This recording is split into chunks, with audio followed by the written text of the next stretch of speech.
On today's Locked On Jayhawks, we're getting you a preview of the KU Manhattan basketball game coming at you on Friday.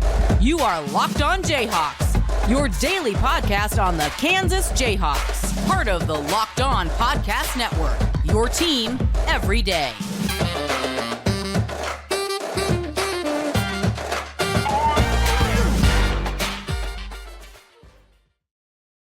Derek Johnson, you can hear me as well, Monday through Friday from 3 to 6 p.m. on KLWN in Lawrence with Rock Chalk Sports Talk. Thanks for making Locked On Jayhawks your first listen every day. We are free and available wherever you get any of your podcasts. You can like and subscribe to our page on our YouTube page, and obviously it's very beneficial if you do give us a positive review on our end of things. On today's edition of Locked On Jayhawks, we are previewing Kansas versus Manhattan, the basketball game coming out on Friday. Tomorrow's episode will be a KU Texas Tech preview for football. Today's episode of the show is brought to you by PrizePicks. Go to prizepicks.com/lockedoncollege and use code LOCKEDONCollege for a first deposit match up to $100. Daily fantasy sports made easy with PrizePicks.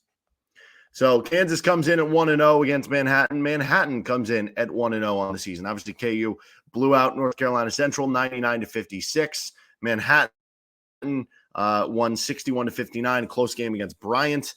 And Manhattan ranked in the 300s on KenPom, but Bryant is a little bit higher than that. So maybe Manhattan is a little better than their preseason ranking was. But either way, this is not a game that KU goes into and you expect it to be like super close or anything. As far as the biggest storylines coming into this game for KU, it's just trying to back yourself up with another dominant outing. You know, when you're playing a lesser opponent, when you're playing a game that you're going to be expected to dominate, do just that, dominate the basketball game, right? And they were so good against North Carolina Central. Everything was clicking. The defense in the first half was dominant. The three-point shooting was great. The two-point shooting was great. Like everything KU did, they didn't turn it over a ton. They passed the ball really well. They were excellent in the season opener. Can you back that up with another stellar performance in back-to-back games? It's hard to do that back-to-back times. It's hard to play at your A level or whatever that was in back-to-back games. It's a little easier based on the opponent here. But can you do that again in kind of a system where you're playing against yourself, so to speak? It's also KU's last time to play or last game before the Kentucky game. So basically this is your last tune-up game before the Kentucky game. And Kentucky looked really good in their season opener. They're going to be playing on Friday night for their second game, just like Kansas is.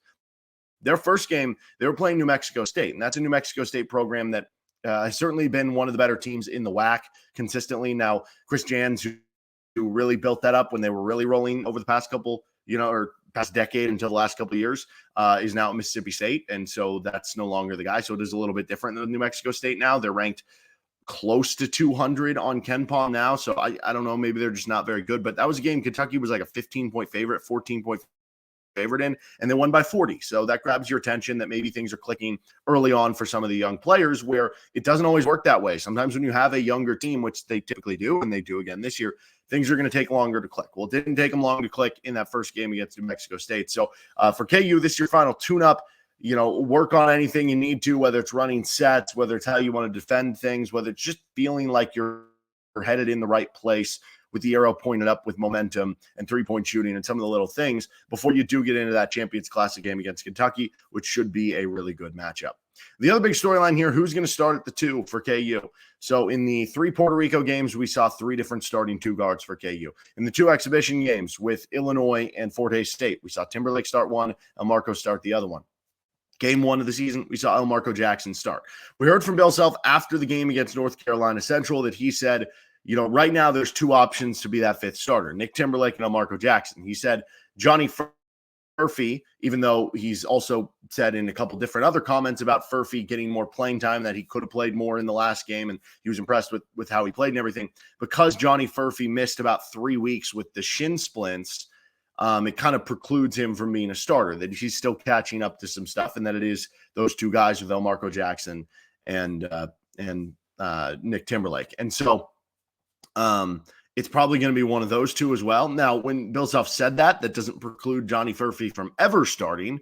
I think it just in the short term. So when that would come up, maybe Johnny Furphy's eligible technically, I guess, to be a starter by the Maui Invitational. Maybe it's after Maui. Maybe it's come December. Maybe not until conference play. I don't know when that would be. But I'll be honest, I was really impressed with what Johnny Furphy did against North Carolina Central. I've been impressed with the limited flashes we've seen of him, so much so that for me, I feel like he is your best option to be that fifth starter. It allows you to play a really big lineup, a really switchable lineup out there.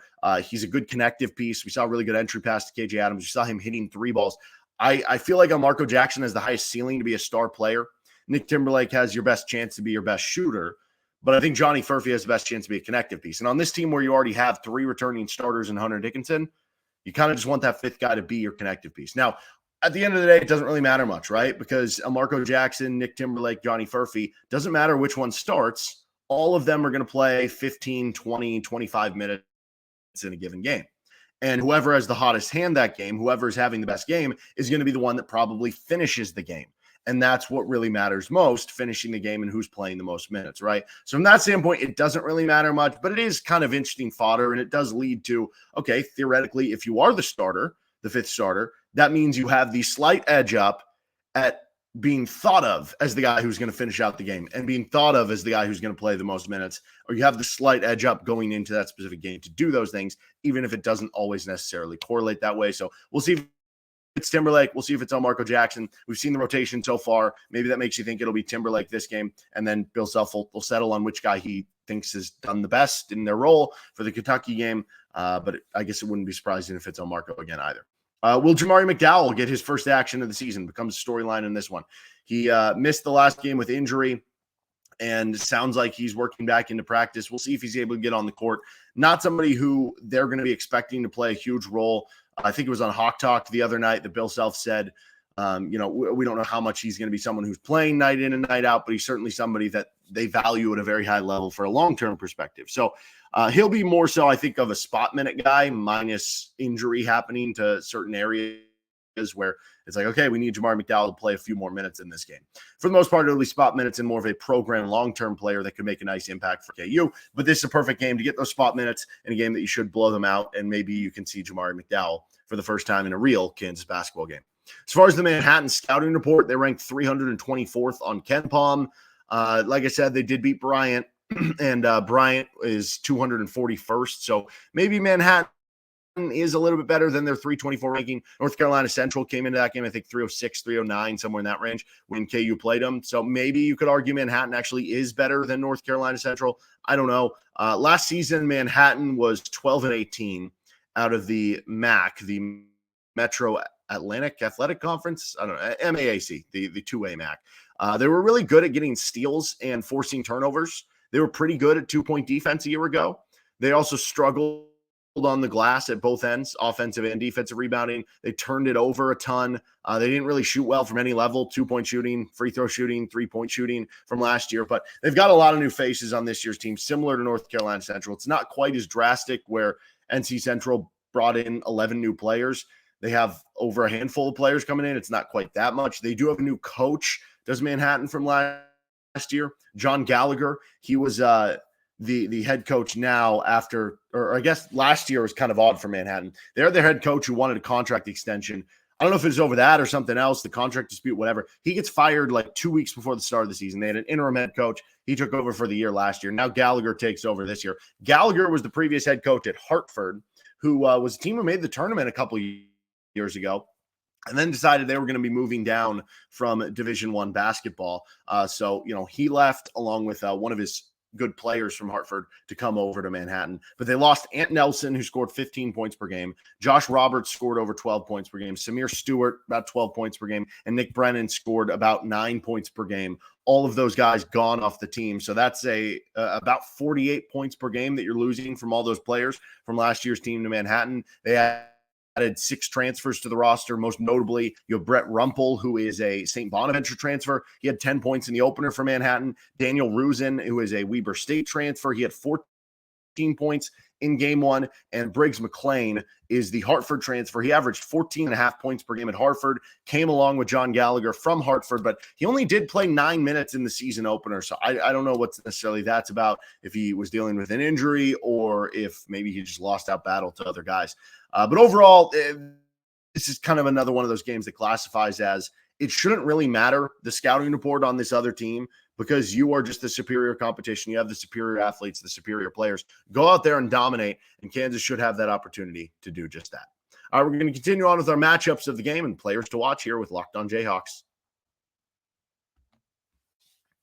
First, this episode of the show is brought to you by Jace Medical. Whether you're on extended travel, bracing for a major weather event that could hit like a hurricane or something, limited by a supply shortage, you're covered thanks to our partners at Jace Medical. Life-saving antibiotics and a long list of daily medications can be ordered in a 1-year supply. Even ED generics for Cialis, Viagra, and Revatio prescriptions. Go online right now at jacemedical.com to receive your 12-month supply on your daily medication. Remember to use promo code LOCKEDON at checkout for a discount as well. A verified customer had this to say about Jace. I'm thankful for this service. Supply chain issues caused me to cut pills in half to have it. I ordered most of my daily meds with a year supply. I also ordered antibiotic kit. I feel secure now. Prices are lower than local pharmacies. I highly recommend this for everyone. If you or someone you love would like to get some peace of mind by having a year supply of any daily med, go to jacemedical.com to see if it's offered for you. Remember to use promo code LOCKEDON for $20 off your purchase with Jace. Continuing on with our matchups of the game for Kansas and Manhattan on Friday at 7 o'clock. You can start listening to the action with pregame coverage starting at 5:30 on KLWN and 105.9 KISS in Lawrence. So, some of these are going to be kind of, like last game, more about what KU does for themselves than KU versus the opponent, because, again, it should be more about if KU just does their thing, you're not going to have a problem here. It'll be more kind of matchup on matchup once we get to like the Kentucky game and kind of on from there outside of a few exceptions. But number one is the 3-point shooting for KU. We saw them get hot in the first game. We saw them go 13 of 23 from 3-point range in the opener. Let's see them do it again. Let's see them back it up. Let's see them show that they can be consistent from 3-point shooting, because, the measure of a good 3-point shooting team isn't, we had one game where we went 15 of 30. It's, over the period of time, are you consistent? Are you shooting well in back-to-back games, in 3 straight games? Are you even in down games having okay shooting games as opposed to, 2 of 20 games, right? The consistency is so important. So let's see that consistency build itself here in the second game. And so, it doesn't mean you have to go 13 of 23 again, but have a game where even you go, 7 of 20. Right? Shoot 36% from 3. Shoot 35% from 3. Back it up with just even another solid 3-point shooting game. And I think that'll have you feeling in a great way. And if you do back it up and have another 50% or 45% 3-point shooting game, that's gravy. That's the money on top of everything. But McCullough's threes continue to look good. That's nice to see. That's been kind of consistent here. It was nice to see Hunter Dickinson hit some shots. Nick Timberlake had been struggling to hit some shots in the last couple games with the exhibitions, but did big time in the first game of the season. And so you expect him to be hitting shots. Michael Jankovic hit some open ones for you too. Side note, but are we going to see KJ Adams unleash his first regular season 3 in this game? I don't know. Will we see it? It felt like after the Puerto Rico trip, it was going to be like, okay, maybe he'll take like 1 a game, but we haven't seen it in the last couple of games. Number 2, KU scoring inside against Manhattan. Manhattan did excellent at holding Bryant at 2-point shots to just 31.6% from 2-point range. That's a really good number to be had, obviously. Bryant, I can't imagine, has what KU has on the interior, though. KU shot 79% on 2-point shots in their season opener. And through their 6 games, the 5 exhibitions plus the 1 season opener, they're shooting over 60% on 2-point shots. They've been really good at it, which you would expect. You have Hunter Dickinson, KJ Adams on more 4s, should be able to finish over them. Kevin has the ability to drive. Elmarko has the ability to drive. Dajuan can drive and hit that scoop shot or floaters and everything. So you expect this to be a good 2-point shooting team. Manhattan was pretty good 2-point defense in the opening game. Again, we'll see how much that carries over into this game. Very different. Kansas versus Bryant, but certainly something to watch here. Number 3 is KU defending the 3-point line. Manhattan in their season opener really struggled from 3. They were just 1 of 16, which there's 2 ways of looking at that. Does that mean they're a bad 3-point shooting team? It might. Does that also mean, what if they're a good 3-point shooting team and there's a big reversion incoming where they're going to have like now a really good 3-point shooting game? Now that reversion could come later. It could come this game. Who knows? But the roster was originally built for Manhattan by their head coach, Gallagher, who came from Hartford. And this is what he did there. He likes to have teams that play a little smaller, but they space the floor and they shoot the basketball from a bunch of different positions on the floor. That was something he did at Hartford. So we'll see how much the three-point shooting becomes a thing in this game. But that could at least test you a little bit in that we do have questions about, well, how is Kansas going to defend teams who do fire a lot of threes with, having more of a true center in there with Hunter Dickinson? How are you going to test your, ball screen defense? And if they have a stretch five out there, how are you going to be able to defend that? You could have a little bit of practice in this game in that area. So that'll be kind of interesting to see if that is something that stresses KU's defense and if Manhattan can exploit things a little bit there.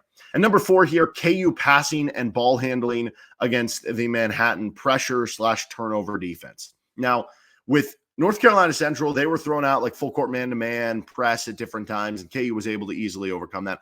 I don't know that you're going to see that much with Manhattan in this game, but it is something that Gallagher did pretty well in a lot of seasons at Hartford, and you would think would want to bring over to Manhattan, especially with a league that does play in the MAC a little bit more guard-oriented, a little bit smaller in terms of size, and so you are going to want to pressure the ball and force turnovers. At Hartford, Gallagher finished top 100 in the country in turnover rate defense 6 times. Right? That's at Hartford. He also had 4 times where he finished in the top 45 of the country in turnover rate defense in his time at Hartford. Now, a lot of those were in his early seasons at Hartford. Who knows if he carries that out at Manhattan? Some of his later years, they were still top 200 or top 150, but maybe they weren't quite into being top 100. But Manhattan was solid at forcing turnovers last year. So, that's something that, they were top 100 at it a season ago. You would think that they have some personnel, even though they lost a bunch, that are ideal at kind of creating that. KU was obviously excellent at passing the ball and taking care of the ball in their season opener. They had 34 assists. So everybody was passing the ball well. Obviously, Dajuan Harris led that with 10 assists of his own, and he leads the ball handlers too. Having a trusty, fifth-year point guard in there is going to allow you to avoid more turnovers in most games. You would think that's going to be the case here in this one as well. But as I mentioned with the North Carolina Central game, which they ended up accomplishing that goal, it can be easy early in the season to have a bunch of turnovers. You're still figuring each other out. You're still figuring out, how to play with one another, and boom, you have more turnovers. Probably a better situation because Kansas has the Dajuan Harris and some other veteran players like Kevin McCullough and KJ Adams and Hunter Dickinson, even though not a veteran at KU, a veteran of college basketball. So that helps them kind of hit the ground running there. But yeah, certainly something I'm always watching for in some of the early season games. All right, we're going to continue on with this episode of the show with players to watch for Locked On Jayhawks.